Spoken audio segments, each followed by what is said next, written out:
ચોમાસા અને અલ નીનોને લઈને આ વર્ષે હવામાનમાં ખાસ બદલાવ જોવા મળી રહ્યો છે.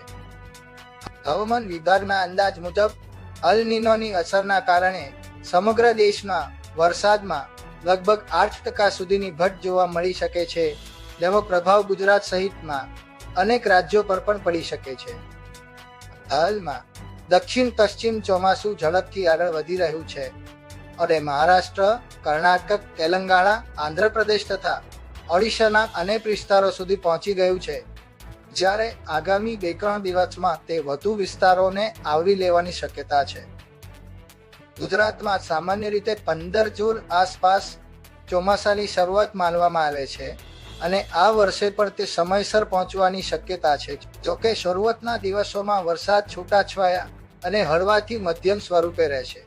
13 થી 15 જૂન દરમિયાન ખાસ કરીને દક્ષિણ ગુજરાતના સુરત, નવસારી, વલસાડ, ડાંગ, તાપી તેમજ દમણ, દાદરા, નગર હવેલી જેવા વિસ્તારોમાં વરસાદની શક્યતા વધુ રહેશે, જ્યારે ઉત્તર અને સૌરાષ્ટ્ર કચ્છના મોટા ભાગોમાં હવામાન સૂકું રહી શકે છે. ત્યારબાદ 16 થી 19 જૂન દરમિયાન વરસાદનો વ્યાપ ધીમે ધીમે વધશે અને ઉત્તર ગુજરાતના દાહોદ, મહીસાગર તેમજ સૌરાષ્ટ્રના અમરેલી, ભાવનગર, ગીર સોમનાથ જેવા વિસ્તારોમાં પણ છૂટાછવાયા ઝાપટા સાથે ગાજવીજવાળો વરસાદ જોવા મળી શકે છે.